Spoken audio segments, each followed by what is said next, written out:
Harry Potter is filled with so many couples, probably way more than you even thought. I've compiled a list of 45 different couples throughout all Harry Potter content that's canon. So the 7 books, the Fantastic Beasts films, and the many articles on Pottermore and Wizarding World that Rowling released after the series ended. And I thought it would be fun to explain each relationship and rank them from worst to best, the worst being the most toxic, the best being the happiest. I tried to focus on a few things when ranking these couples. 1. Did they last? 2. Was it a happy or toxic relationship? 3. How did they act while they were together? And 4. How hard was it for them to get together? Before we start, there are going to be spoilers for all Harry Potter content, including the Fantastic Beasts films and where it's going in the future. So you've now been warned. Now, let's get the video started.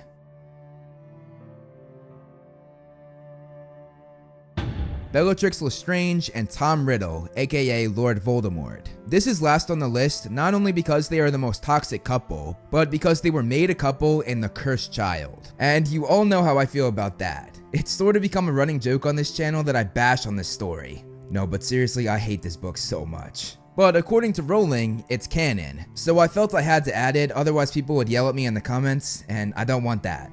The two are so toxic because Bellatrix is madly in love with Voldemort, but as we know, Voldemort has no friends or loved ones. The closest thing he has to that is Nagini, but that's only because he has part of himself in her with his Horcrux, so he basically just likes the part of himself inside of her. Bellatrix eventually becomes pregnant with their daughter Delphi, which in itself is crazy because that means Voldemort and Bellatrix had sex. Another reason why this couple is at the bottom of the list. But they are most certainly the worst couple in the Wizarding World franchise.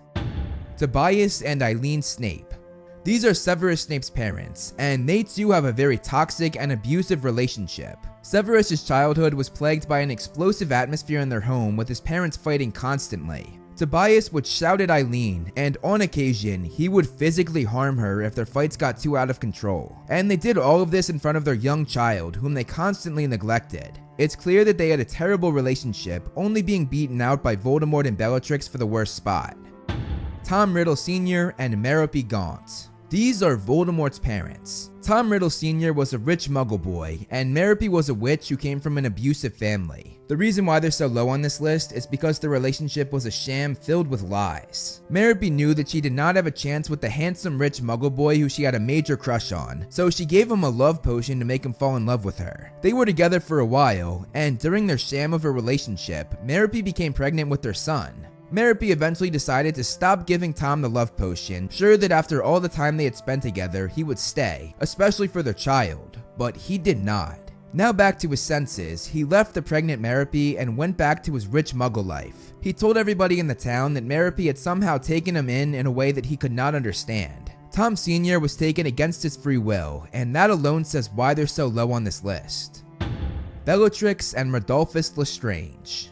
Bellatrix and Rodolphus were both Death Eaters who served the Dark Lord, but the only reason these two got married was because Bellatrix was fulfilling her family's pureblood marriage traditions. She had to keep their pure bloodline going, so she married a man who she neither loved nor enjoyed being with. She showed no affection toward him whatsoever, never even mentioning him in conversations throughout the entire series or bearing him a child. She married him out of obligation, and their relationship was pretty much non-existent because, as we know, her heart was always saved for Voldemort himself.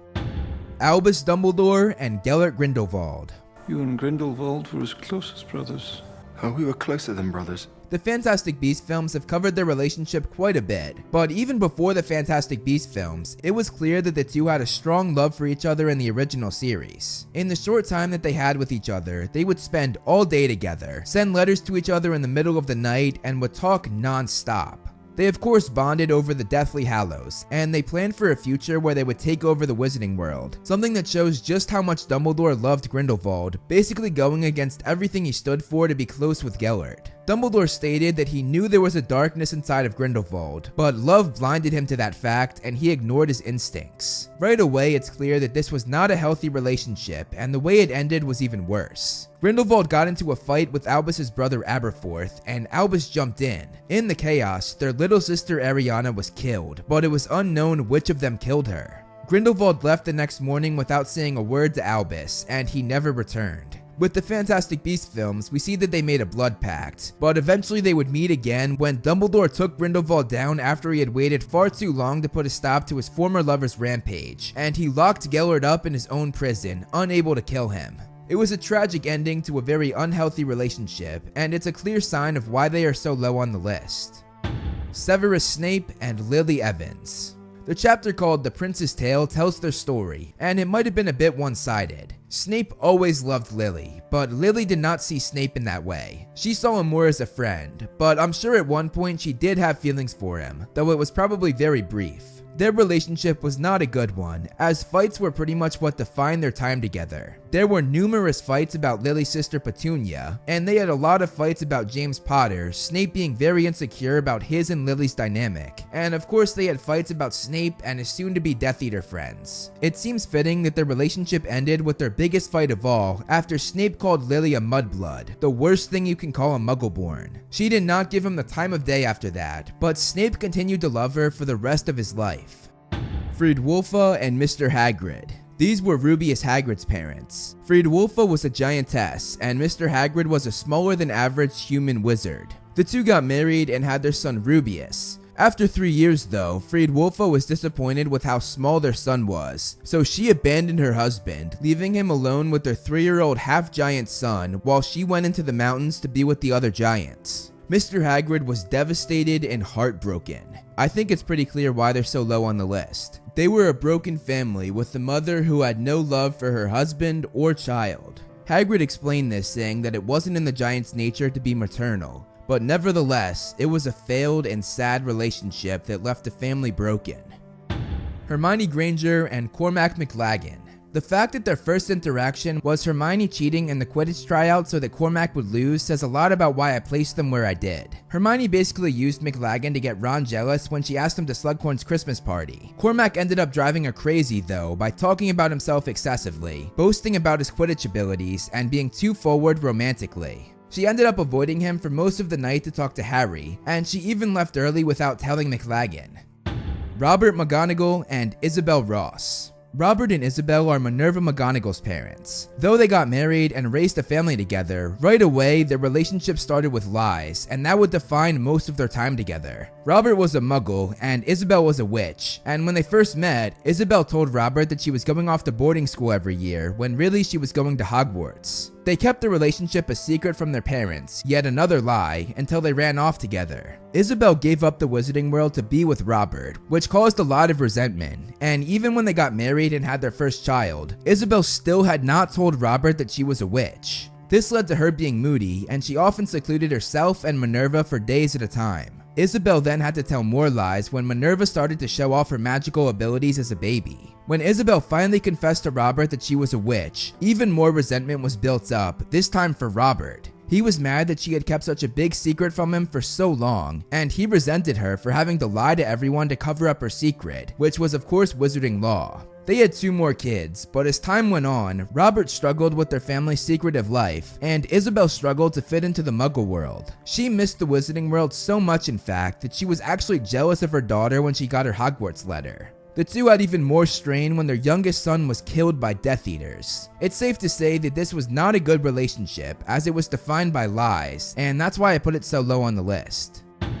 Nagini and Credence. Though these two had a deep connection in the crimes of Grindelwald, Credence helping Nagini break out of the circus, and Nagini being there for Credence as he discovered the truth about his parentage, I put them lower on the list because of how their relationship ultimately ends. We already saw Credence leave Nagini to join Grindelwald even after she begged him not to, and later we know that Nagini is going to join one of the darkest wizards in history. I am interested to see their relationship going forward in the remaining 3 Fantastic Beasts films, but we all know it's not going to end well. Ron Weasley and Lavender Brown. Ron and Lavender had the kind of relationship that nobody wants to be in. It wasn't terrible or toxic, but it just wasn't fun. Lavender had true feelings for Ron, but Ron merely dated her to make Hermione jealous and to prove to Ginny that he could get a girl and could kiss a girl, which Ginny had just called him out on, saying that he was the only one who hadn't yet. It was Ron's first relationship, and he was miserable being smothered by a girl who he didn't like. When he was in the hospital wing, he would pretend to be asleep when she came just so he wouldn't have to talk to her. But at the same time, he did not have the balls to break up with her on his own. I thought 36 was a good place to rank them because it was a very one-sided relationship, and I honestly felt bad for Lavender at times. Harry Potter and Cho Chang. Cho was of course Harry's first real relationship, and it was pretty rocky. Harry was taken by her in his 3rd year during a Quidditch match, and the following year they both liked each other, but Cedric beat Harry to the punch, and that was pretty much the downfall of Cho and Harry's relationship because Cho was deeply saddened by Cedric's death. Though she liked Harry, she used him more as a shoulder to cry on, because honestly, that's what she needed. She did not have anybody else to talk to about it the way Harry had Hermione and Ron. During their first kiss, Cho was crying. During their first date, Cho got angry and cried. And on top of that, they had a lot of jealousy and fights. Cho was jealous of Hermione, Harry was jealous of Roger Davies and Cedric, and all of this mixed together just made for a very drama-riddled mess. Sure, they had some nice moments together, but I feel like most of their time together was either awkward, it was sad, it was infuriating, or it was just plain boring. They literally had multiple minutes of no talking while on their date, a true sign that they were not meant for each other, especially if you compare that to how conversation just flows for Harry and Ginny. Fleur Delacour and Roger Davies. Fleur and Roger went to the Yule Ball together. Roger was very taken by Fleur as she was a quarter Vila, Vilas being magical beings who were irresistible to men. He was so taken by her that he never took his eyes off her. He merely stared at her, having no idea what she was saying, and he missed his mouth as he ate. Later in the night, the two left the ballroom and went outside in the bushes to make out. After that night was over though, Fleur did not show any more interest in him, and Roger moved on quickly too, asking Cho out at the end of term. Cho Chang and Roger Davies. Speaking of Cho and Roger, these two both liked each other, but they never really got the timing right, which is why they're placed at number 33, but I do think that they had more of a connection than Harry and Cho. Roger was the captain of the Ravenclaw Quidditch team, which Cho was of course on, so they knew each other well after playing together for years. Both of them were interested in the other, but they ended up going out with different people, Cho with Cedric, and Roger eventually going to the Yule Ball with Fleur Delacour. After Cedric's death, Roger thought he had a chance, but when he asked her out, she said no because she liked Harry. Roger moved on and started dating another girl, and one day, both of them ended up being in Madame Puddifoot's tea shop on a date, the place where Hogwarts couples always went. And while on a date with Harry, Cho watched Roger kissing the other girl and wished that she had said yes to him when he asked her out. Minerva McGonagall and Dougal McGregor. This was McGonagall's first love. She had just finished up at Hogwarts, and she was spending one final summer at home before starting her job at the Ministry in the fall. Everything changed when she met a muggle named Dougal McGregor though. She fell head over heels for him, and after spending the whole summer together, McGregor proposed. Minerva accepted immediately, but later that night, she started thinking about what marrying him would mean. She knew her marriage would be a struggle just like her parents, as her father was a muggle and her mother was a witch just like herself and McGregor. It also meant she would have to hide who she really was, because if she told him she was a witch, she would not be able to work at the Ministry anymore. The next morning, she told Dougal that she had changed her mind and said that she could not marry him, leaving him devastated and heartbroken. Their relationship was a love that could have been, but was never explored. But ultimately, it was probably for the best, because as I said, it would have meant giving up a lot for Minerva. Cho Chang and Michael Corner. This relationship sprang from two people who had a rough breakup. Michael had just broken up with Ginny Weasley, and Cho had just broken up with Harry. After Ginny had beaten Cho to the snitch in the Gryffindor vs Ravenclaw match, Michael went off to comfort a crying Cho, and the two were just what the other needed. They were together for a while, for almost an entire year, but they eventually broke up when Cho finished her final year at Hogwarts while Michael still had one more year to go. Queenie Goldstein and Jacob Kowalski. Their story isn't finished yet, but so far it has not been a very healthy relationship. Jacob knew that they could not be together, as the United States had laws against witches and wizards having contact with no mages. If we get married and they find out, they're gonna throw you in jail, sweetheart. I can't have that. They don't like people like me marrying people like you. Jacob was looking out for her, but Queenie did not care and put him under a love potion. Right away, there are red flags, and things got even worse when Queenie left Jacob to join Grindelwald after he begged her not to. But even though that sounds like an incredibly toxic relationship, the reason why they're in the top 30 of this list is because they truly do love each other. They were madly in love, but the world kept getting in their way. It was not a one-way thing like it was with Merope and Tom Riddle Sr. Jacob wants to marry Queenie, but isn't letting her for her own protection. They're certainly not the healthiest of relationships, but their feelings for one another are very strong. Ginny Weasley and Dean Thomas. Ginny and Dean got together right before the school year in the Order of the Phoenix ended, and at first, their relationship seemed to be pretty strong. They enjoyed the time they had together, and they certainly snuck around and kissed a lot. However, one thing stood in their way, and that was Harry. Ginny had a crush on Harry since the first day they met. Hello.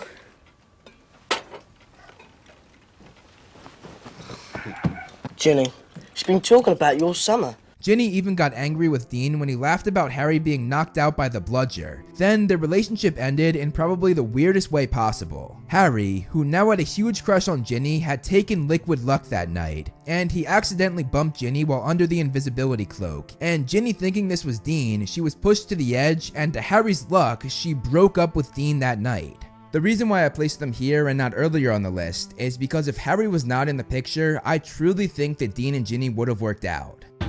Rubeus Hagrid and Olympe Maxime. The two half-giants hit it off right away, and they started spending a lot of time together. Hagrid would try his best to impress her, and they were pretty compatible. But everything got messed up when Hagrid asked which of her parents were a giant. She got offended, saying that she wasn't half-giant, when she clearly was, being even taller than Hagrid, and she started avoiding his company. And I know that might seem like a pretty bad relationship and you're wondering why it's so high, but their story did not end there. The two reconciled that summer, and they went on a dangerous mission together to find and persuade the Giants to join their side. Maxime ended up saving Hagrid's life, and they had to lay low from not only the Giants, but Death Eaters who had arrived as well. In the months on this mission, they got very close, and they both gained a mutual respect for the other. It's unknown if they ever did anything romantic after this, though it's pretty likely, but the former couple remained very close, Maxime even comforting Hagrid at Dumbledore's funeral. Kendra and Percival Dumbledore. Kendra and Percival were Albus Dumbledore's parents. Overall, the two had a wonderful life together. They got married, had 3 kids, and raised them in their home in Godric's Hollow. They had many happy years, and they stayed in love through thick and thin. However, one incident ruined their lives. Percival went after 3 Muggle boys that assaulted and took advantage of their 6-year-old daughter Ariana. Kendra was forced to watch her loving husband go to Azkaban prison, and she would never see him again as he died in prison, and ultimately Kendra was killed by Ariana and the Obscurus inside of her.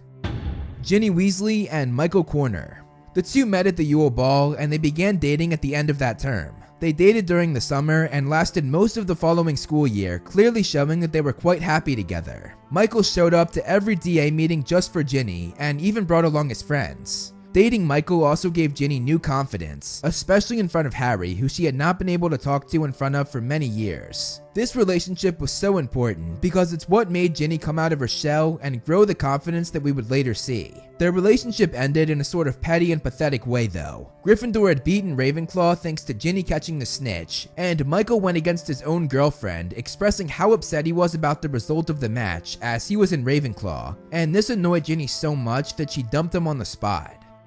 Angelina Johnson and Fred Weasley. Fred and Angelina were friends for years, and eventually went to the Yule Ball together, which is when they started dating. They were often seen holding hands or linking arms as they walked through the hallways, but they definitely downplayed their relationship. However, they dated for a number of years on the down low. Ultimately, however, they decided to just be friends. Cho Chang and Cedric Diggory. Cho and Cedric were a pretty solid couple after Cedric beat Harry to the punch. The reason why I wouldn't put them higher though is because it was pretty obvious that Cho liked Harry while she was with Cedric, and had Harry asked her out before Cedric, they probably would have been together. She and Cedric had a lot of fun though, going on dates to Madame Puttyfoot's and just enjoying each other's company. They bonded a lot over Quidditch, and they had an amazing time at the Yule Ball. Their story ended tragically though when Cedric was killed, something that Cho never really got over, and as I said earlier in the video, was something that caused a lot of problems when she dated Harry. But Cho with Cedric was much better than Cho with Harry and even Michael Corner, who she dated for over a year. Cedric, I think, was her first love, and that would never change. Angelina Johnson and George Weasley. Angelina and George are the first couple on this list that actually lasted, but I'm putting them a lot lower than many of the other couples that lasted because I just find their relationship very weird. The two got married and had 2 kids, a daughter named Roxanne and a son who they named Fred Weasley II in honor of his uncle Fred. I honestly just don't like this pairing or the idea that George would date his dead twin's ex-girlfriend. I get that they were there for each other after Fred's death, but I don't think anything about this is healthy. It's disrespectful to the deceased Fred, it's not healthy for Angelina, as George will never be able to fully take the place of Fred, and it's not fair to George, as he has to fill the shoes of his twin brother, always knowing that his brother is in the back of his wife's mind. But that being said, they seem happy with 2 kids, and they did last the rest of their lives, so there must be something there. But this relationship just makes me uncomfortable. Rowling actually addressed their weird dynamic, saying that it was unhealthy for the two to get married, but how being together was making themselves as happy as they could be without Fred. But I think that he married Angelina, who was actually Fred's ex, so you can, maybe it's a bit unhealthy, but I think that they would have been happy as he could be without Fred. I think he really would have felt like part of himself died.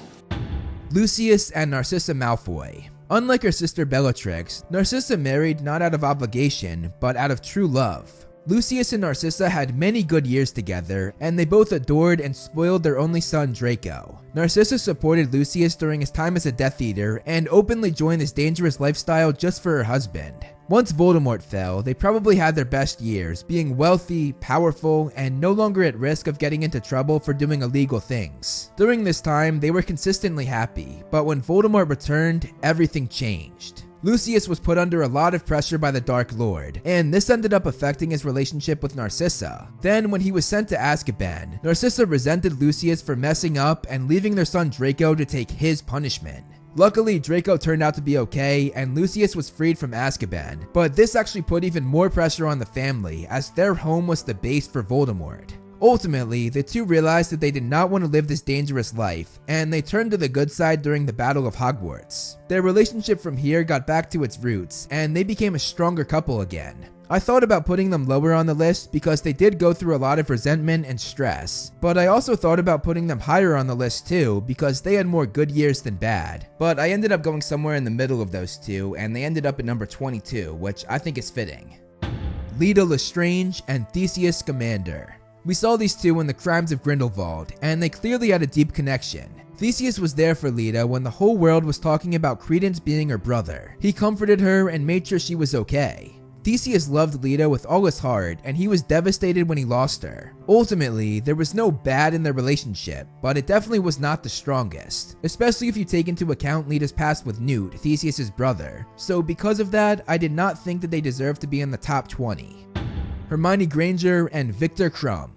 Hermione and Victor had a very low-key relationship, going to the Yule Ball together, kissing on occasion, and even after Victor went back home, they wrote very long letters to each other, keeping in touch. Over the years though, they lost contact, and when they saw each other again at Bill and Fleur's wedding, something that Crumb was really looking forward to, he was disappointed to find out that she was pretty much dating Ron at that point, so it never really worked out for the two of them. But Crumb always treated Hermione with the utmost respect, and there have been many discussions online about how Crumb was actually better for Hermione than Ron, and I wouldn't go that far, but I definitely think that they were underrated and deserve to be in the top 20.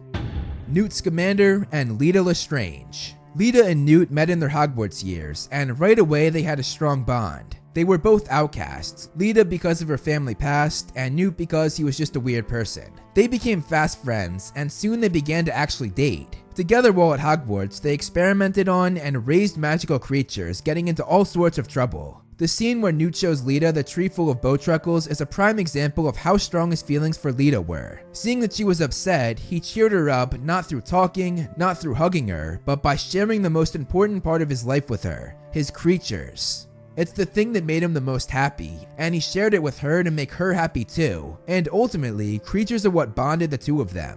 Newt felt so strongly for Leta, in fact, that he actually took the blame when one of her experiments involving a magical creature went wrong, endangering the life of another student. Newt allowed Leta to finish up her education at Hogwarts while he was expelled for something that she had done. Even after that though, Newt did not resent her, as he kept a framed picture of Leta wherever he went. Then, years later, Newt was the only one to see Leta as a good person, even when she could not see it in herself. You didn't mean to do it, Leta. So it wasn't your fault. Newt.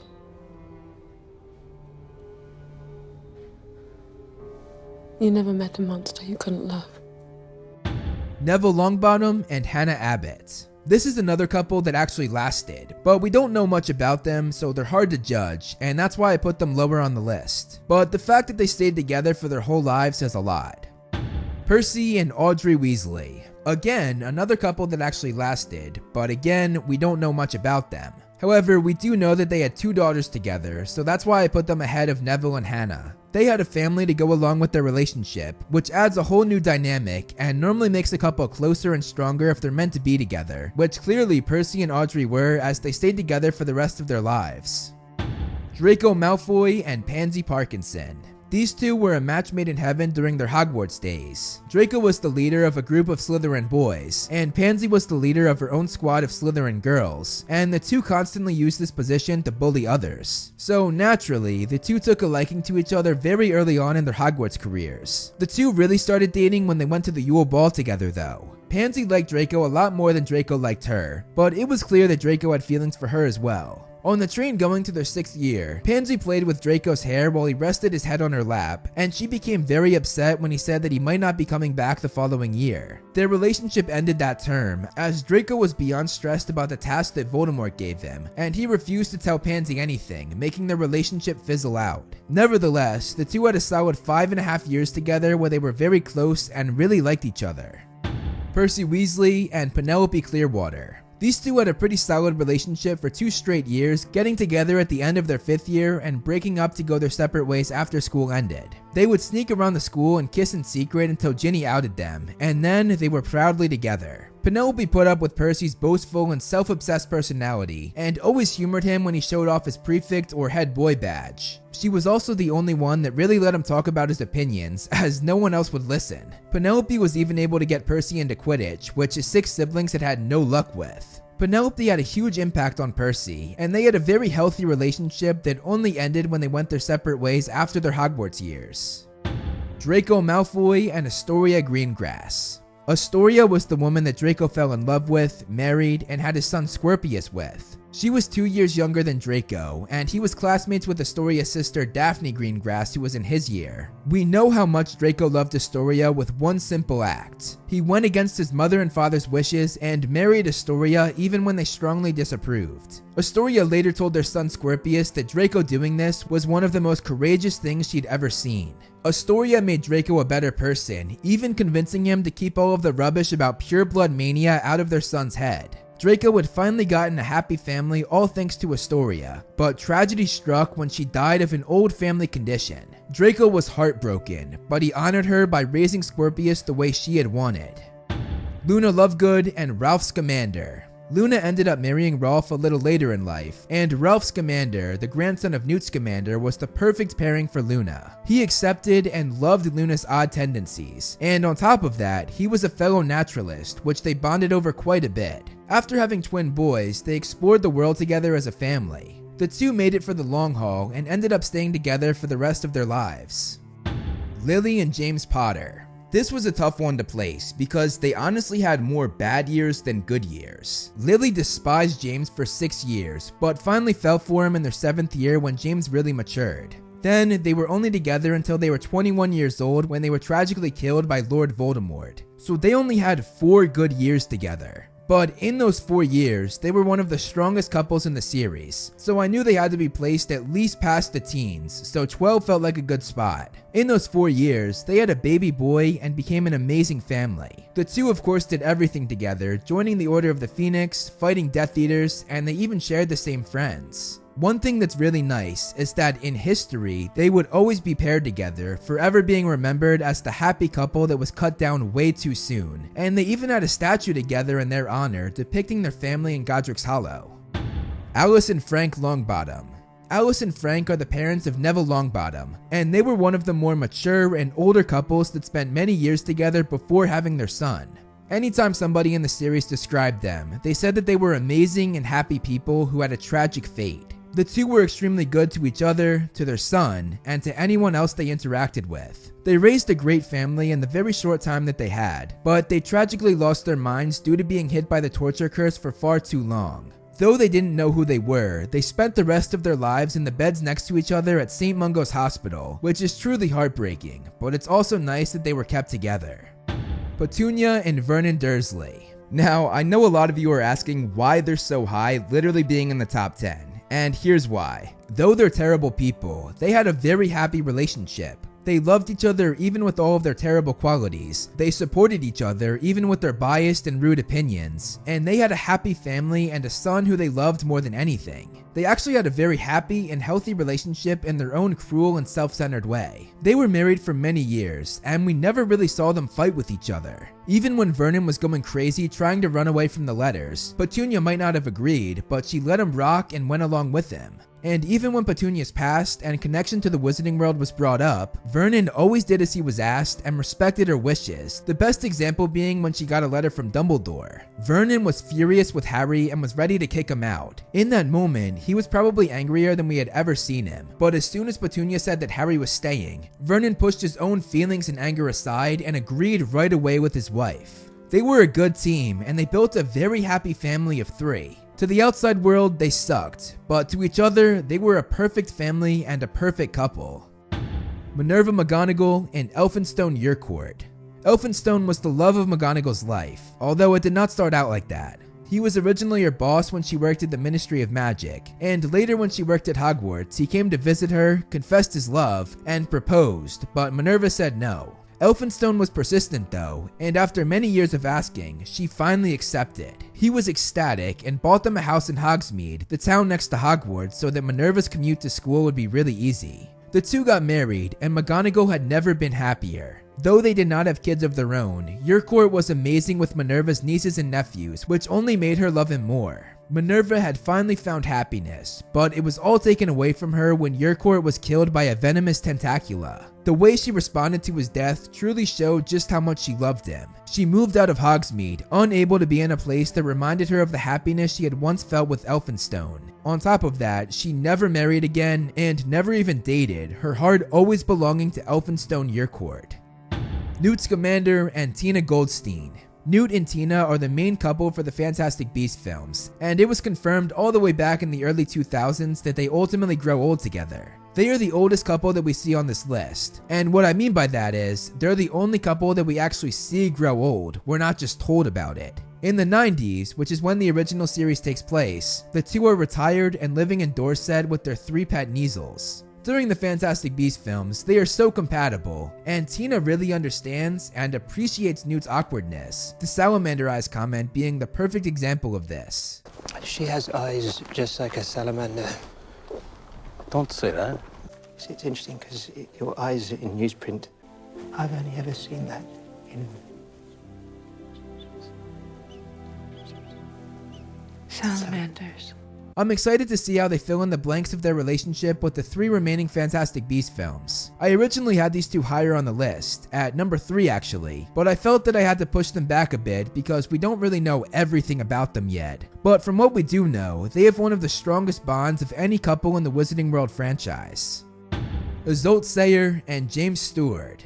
Isolde and James have perhaps the most interesting story on this list. Their relationship ties back to the origins of the American wizarding school known as Ilvermorny. Isolde had taken in 2 young wizards named Chadwick and Webster who were very injured, and she was healing them back to health. When she went back to bury their parents who had been killed, she found the no-maj named James already there burying them himself, but he then knocked himself out when he tried to wave one of their magical wands. Isolde brought him back to where she had the boys, and realizing she could not hide her magic, she planned to later obliviate him to make him forget. But Isolde started to fall for James, especially when she saw how good he was with the boys, and now in love with him, she decided not to obliviate him. The two got married and they raised Chadwick and Webster as their own children, and later they had twin girls of their own, now becoming a family of 6. James, who was a stonemason back in England, constructed a house for them, and this became Ilvermorny. As a couple and as a family, they came up with the houses for the school, they came up with the rules, and they made the first wizarding school in America. Together as a couple, Isolde and James ran one of the most successful wizarding schools as joint headmaster and headmistress, and they were beloved by many generations of students, and they of course loved each other and their happy family very much.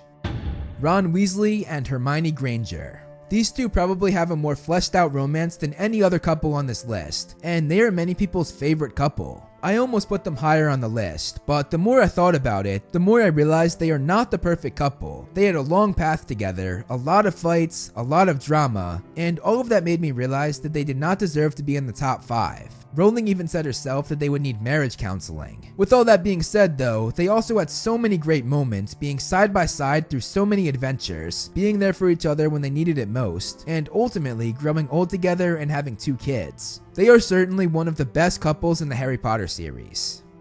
Remus Lupin and Nymphadora Tonks. Remus and Nymphadora were 2 people who were not meant to be together, but ultimately were perfect for each other. Remus was reluctant to be with Tonks and constantly doubted their relationship because of his own insecurities, but Nymphadora made him see the beauty in him that he didn't even see, and she loved every part of him. The 2 had a wonderful story, but a tragic ending. They finally got their family with their son Teddy, but were both killed in the Battle of Hogwarts, unable to watch their relationship and their son grow. The image of their dead bodies side by side says all you need to know about the love they shared, even past death. Harry Potter and Ginny Weasley. Harry and Ginny are my personal favorite couple in the Harry Potter series. Ginny was in love with Harry from the moment they met, and she waited for him. And that waiting paid off. Harry finally realized that Ginny was an amazing, beautiful, and very sought after girl with the biggest heart. They had been through so much, and we saw how Ginny supported Harry even when he left her behind to finish what had to be done. And once again, she was there waiting for him. Once the battle was finally over, the 2 could push everything else aside and finally be together. They got married and had 3 children, raising an amazing family. Ted and Andromeda Tonks. Ted and Andromeda are Nymphadora Tonks' parents, and the reason why I put them in the top 3 is because I love the message their relationship sends. Even if you come from a terrible family, Andromeda being the sister of Bellatrix and Narcissa, you can still make your own destiny, which is exactly what Andromeda did when marrying Ted. He was a Muggle-born, meaning she literally went against the #1 rule the Black family had. They wanted her to marry a pureblood, and she went and did the complete opposite. And because Andromeda rebelled and paved her own path, she ended up being incredibly happy with a man she truly loved. They had a beautiful daughter who they raised to be incredibly kind and good just like them. Unfortunately though, like most families in the Harry Potter series, their relationship ended tragically when Ted was murdered by Snatchers, but the time that they shared together was incredible. Fleur Delacour and Bill Weasley. I thought about putting them at number 1 because like Ted and Andromeda, I love what their relationship represents. Everybody thinks that Fleur is the stuck-up quarter vila who only cares about looks. After Bill's accident, even Mrs. Weasley thought this and said that the wedding was no longer going to happen. But then we find out that Fleur is the complete opposite of what everybody thinks. She is not this shallow person everybody made her out to be, because even when Bill is horribly mauled and unrecognizable, Harry even thinking that he looked grotesque, Fleur rounded on Mrs. Weasley, saying that she did not care if his face was permanently scarred. She said that they were still going to get married, and said that these scars only showed that her future husband was brave. It takes "Don't judge a book by its cover" to a whole new meaning, and it shows just how much of an emotional connection Bill and Fleur had. Looks were great and all, but that had nothing to do with their attraction to one another, and I think that makes them one of the best couples in the series. They go on to get married and have 3 daughters together, having a wonderful family and a wonderful future. And finally, Arthur and Molly Weasley. Arthur and Molly are the end-all be-all of Harry Potter couples. Rowling made the Weasley family be the only functional, kind, and most of all, together family in the series during the course of the 7 books. We see many happy couples after the series ended, but every other family between 1991 and 1998 either had bad people, had a family filled with bad values and toxicity, or ended up not working out because of tragedy. That was the whole point of Arthur and Molly. They stayed together and had this wonderful family, and that was how Rowling intended to write them from the start. The 2 were a very cute couple too, having nicknames for each other, they kept the romance alive, and together they raised a huge family of 9, having 7 children, showing that Arthur and Molly were the ultimate team to pull that off. They are the most consistent, the most caring, and the best couple in the Wizarding World franchise.